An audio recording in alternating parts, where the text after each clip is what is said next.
Hey there, everybody. Tim Buckley with you. Chief meteorologist here at WFMY News 2. This is live weather impact for your Thursday. Thanks for joining us here. We're going to talk about a whole bunch of stuff. We've got heat coming our way. We've got low humidity. We've got air quality problems. We've got fire problems. We also have some intrigue in space. A couple planets you can see. Maybe some northern lights. Maybe not too. That's all ahead, so thanks for joining us.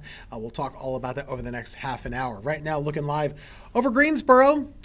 Take a look at that blue sky all over the place. It's looking like a nice evening. It's been a beautiful day, certainly on the warm side. There's no doubt about that. Temperatures are in the mid 80s this afternoon. Now, there is a really low level of humidity to go along with some of that air. So while the temperatures are warm, the humidity is just a no-show. Dew points are still in the mid-40s around the area, which means that 85, it's not feeling like a North Carolina 85. It's more of a Phoenix 85 right now. Temperatures where you are currently look just like this. Most of us are in the mid-80s to upper 80s as they have been throughout the last several hours throughout the day today. And the weather pattern, mostly just dry weather all across the eastern United States. So there's no action locally. There are some storms in the middle of the country.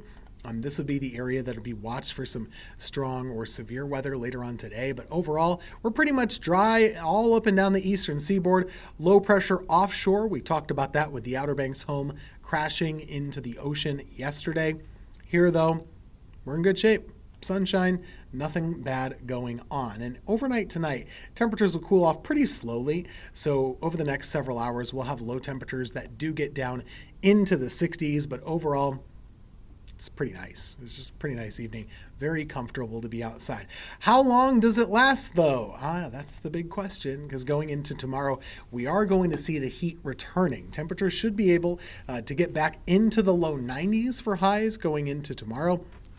And that's where we'll stay for a couple of days. It's actually going to be several days into the weekend that we're going to see some of that warmth and some of the heat just kind of building in our area. So that's kind of where we're headed. One of the things to keep an eye on for tomorrow, it's going to be an air quality alert. We don't have these all the time, but one of the reasons you can get an air quality alert has to do with the heat, has to do with the high pressure. We call it stagnant air. So when the air is stagnant or not really moving around, what you see is ozone forming closer to the surface. This happens all the time, but it's worse on hot days. And when the air is stagnant, it's not moving around all that much, and you can get a bigger collection of that. So it's a problem and unhealthy to be breathing in all the time. It's especially unhealthy for folks that already have respiratory problems, okay? So this is something that we're going to be watching over the next 2 days. A code orange alert for Friday, a code orange possible for Saturday, both of the next 2 afternoons. Also in our area, this triggers a burn ban in Guilford County. And so with that, it's important to know that we are not going to be able to do burning on Friday and potentially for Saturday. The reason for that is simple. We basically just want to make sure that the air quality is not getting any worse because of smoke. And that's something that happens. We don't want that to happen, of course. Got a new drought map issued today across the area.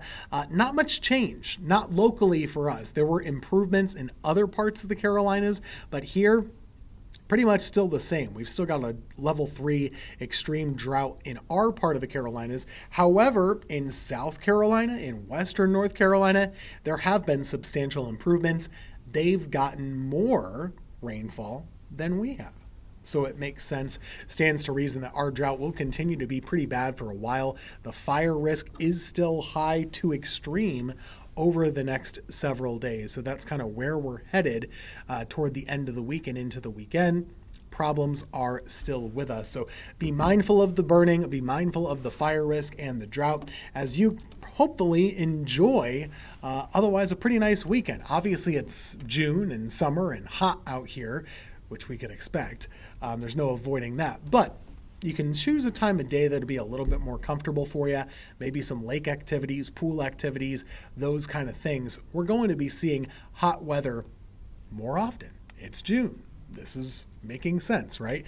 But like I said before, we're not expecting to get a lot in the way of humidity anytime soon. So that's good news for our comfort. Bad news for rain chances, because the lower that the dew points are, well, that's what we're not seeing much of. So the dew points are going to stay low for a little while here over the next little bit. One thing to keep an eye on as the dew points stay low, the rain chances will also stay pretty low too over the next couple of days. The only chances for pop-up showers or storms would be Sunday into Monday, and those are low chances.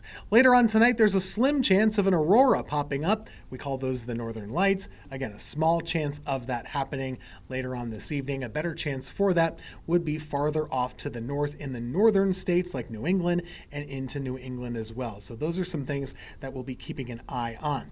Here we are in the 7-day forecast. Temperatures will be in the 90s over the next several afternoons.